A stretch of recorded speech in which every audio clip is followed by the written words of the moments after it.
Have you ever noticed that the older you get, the more meaningless, empty pleasure begins to feel? In your 20s, maybe it was about thrill, novelty, conquest.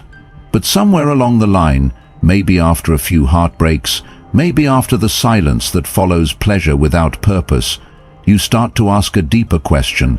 What is true intimacy, really? It's not about performance, not about how many times, how long, or how wild. The truth is, most women don't remember the night because of technique. They remember how they felt in your presence.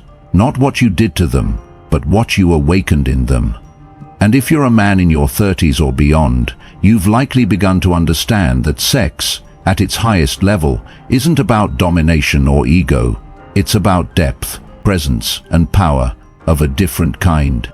The kind of power that doesn't need to impress, that doesn't rush, that doesn't perform.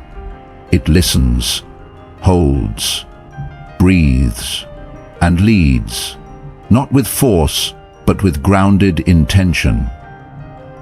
This is the realm where Stoic philosophy becomes more than a mental practice. It becomes a way to love.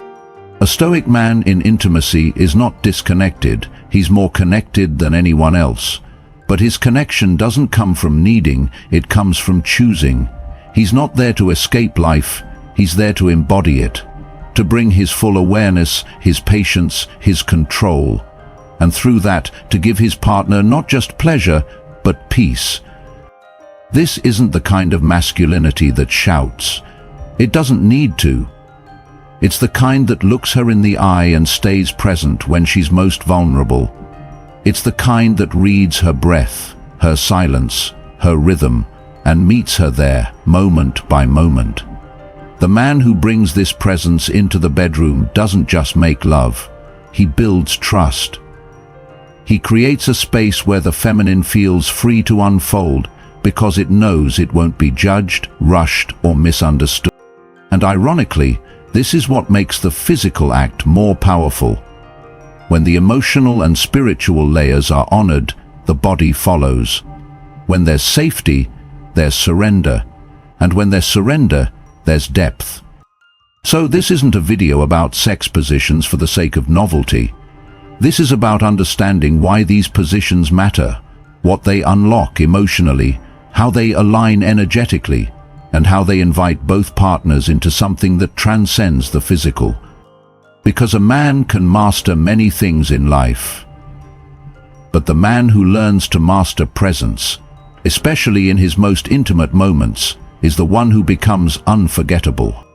If you're here just to impress her, this video may not be for you, but if you're here to understand her, to connect, to grow into a man of depth and awareness, then keep watching. You're exactly where you need to be.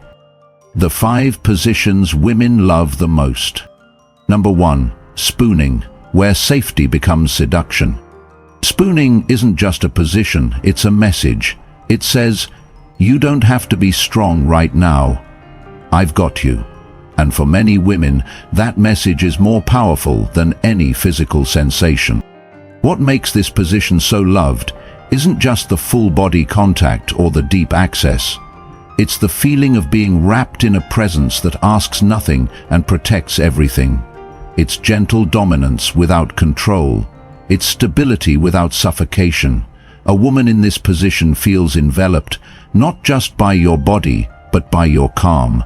And that, in today's emotionally unstable world, is rare. From a Stoic view, spooning is an act of masculine stillness. It's not about leading with action but with presence. It's about anchoring her nervous system, showing her that in your arms nothing chaotic can reach her. And when she relaxes, she opens, not just her body, but her trust. Spooning reminds us sometimes the most powerful intimacy is quiet, slow, and held, not pursued. Number 2, doggy style, the strength to let her lead.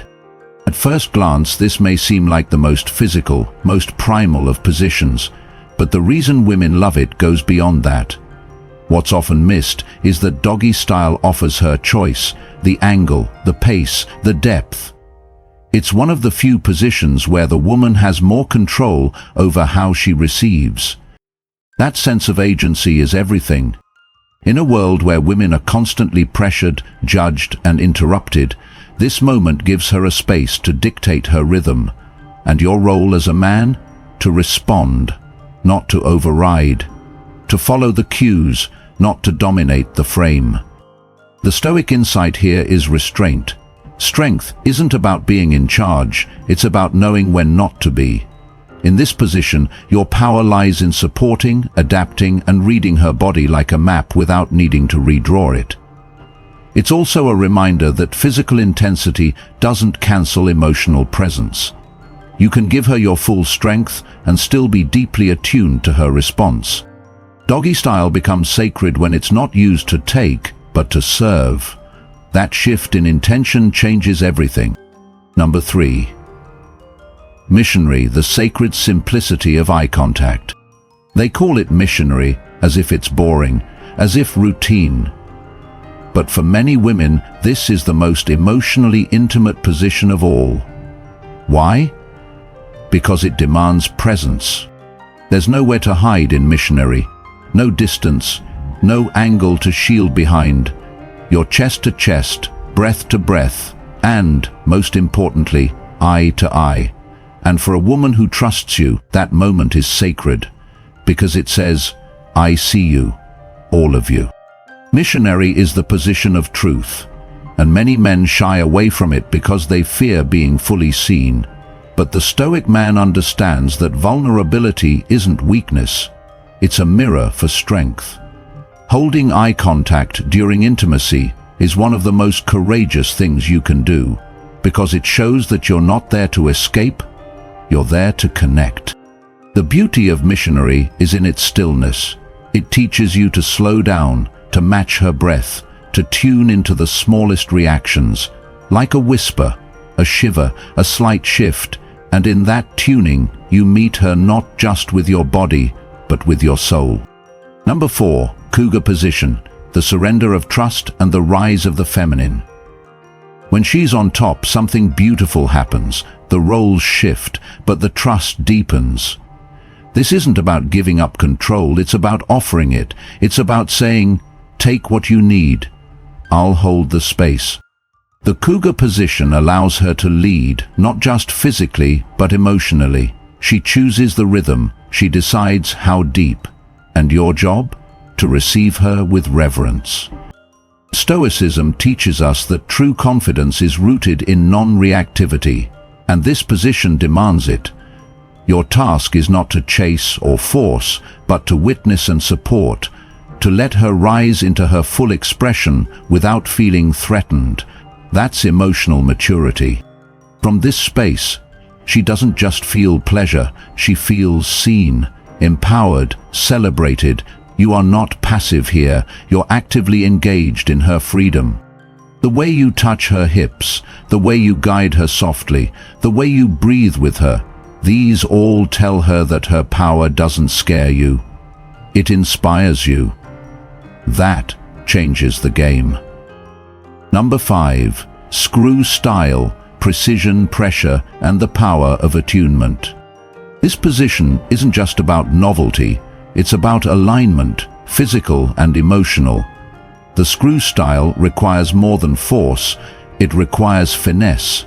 When her legs are extended and crossed, when your motion is controlled and targeted, it's not just a different sensation, it's an entirely different level of communication. Because now, every move matters. This position teaches the Stoic lesson of economy of motion. Less is more. Depth over speed, attunement over aggression. Here, you become a craftsman, not a competitor. You study her reaction, you fine-tune, you learn her. And what she learns in return is this: you care enough to go slow, to adjust, to put her experience before your ego. That is unforgettable. In the screw style, the goal is not climax, it's communion. And when it's done right, that moment doesn't just leave her satisfied, it leaves her seen, honored, and deeply connected. These 5 positions are not just physical acts, they're expressions of philosophy. They are doorways into deeper connection, mirrors for your emotional presence, and reflections of the kind of man you've become. When done with intention, they become something far beyond pleasure. They become partnership. A deeper view. Sex is where life's philosophy is revealed. Sex reveals far more about a man than most people realize. Not in how often, or how long, or how skilled, but in how present, how grounded, and how aware he is. In many ways, intimacy is where your true philosophy shows up without a filter. It's where your beliefs, your fears, your ego, and your values all come to the surface. That's why the Stoic man understands the bedroom is not just a place of pleasure, it's a mirror. Think about it. How you do anything is how you do everything. If you rush through intimacy, you likely rush through life. If you only give to get, you likely treat relationships transactionally. If you feel entitled to pleasure but uncomfortable with vulnerability, you probably treat emotions the same way, something to avoid, control, or hide behind bravado. But the man who views sex as sacred, who approaches it not as a performance but as a practice of presence, becomes more than a lover. He becomes a sanctuary. His touch is intentional. His silence is full of listening. His body is calm because his mind is still. The Stoics teach us to detach from external validation. That applies here more than anywhere, because when you make sex about ego, about proving something, you miss the gift. True connection doesn't ask you to prove, it asks you to show up, fully, without distraction, without pretense. And most men can't do that, not because they lack ability, but because they lack courage to be seen without the mask. When you enter intimacy with Stoic presence, you're not chasing climax. You're cultivating depth.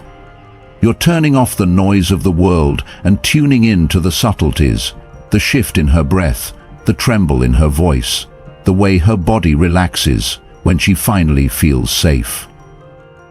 That's not technique, that's attentiveness. What's beautiful about this approach is that it doesn't just change how she experiences you, it changes how you experience yourself. You start to realize that control isn't about suppressing your urges, it's about directing them with wisdom. That strength isn't about domination, it's about being steady in your energy. That connection isn't about fantasy, it's about reality made sacred through intention. Sex, at its most meaningful, is a form of surrender, not to the other person, but to the present moment. And the man who can surrender to the moment without losing himself is the man who knows true power. He doesn't rely on tricks or techniques. He relies on attention, patience, and emotional courage. So if you ever wonder whether your Stoic practice is real, not just an intellectual game, look at how you show up in intimacy. Are you there, truly? Are you listening? Are you breathing with her, not just for her? Because if you can master presence in the most vulnerable of moments, you can carry that same presence into every area of life with calm, clarity, and unshakable confidence. That is the practice. That is the path. And that is what separates men who perform from men who lead. True intimacy begins where performance ends.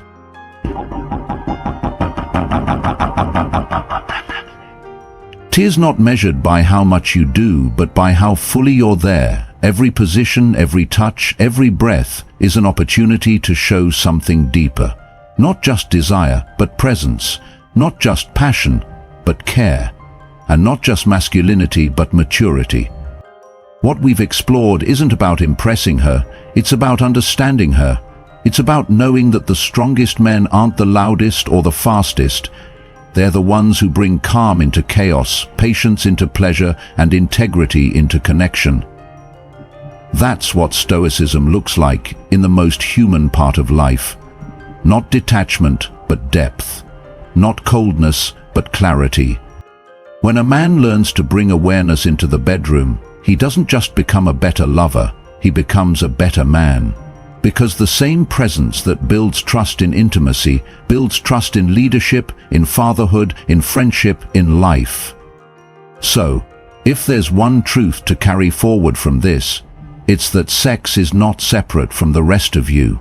It's the mirror of your discipline, your empathy, your strength, and your ability to be still in the moments that matter most. If this spoke to you, if it challenged you, awakened something in you, or made you reflect more honestly, then don't let it stop here. Subscribe to Ultimate Stoicism, because this isn't just about attraction, it's about evolution. And we're just getting started.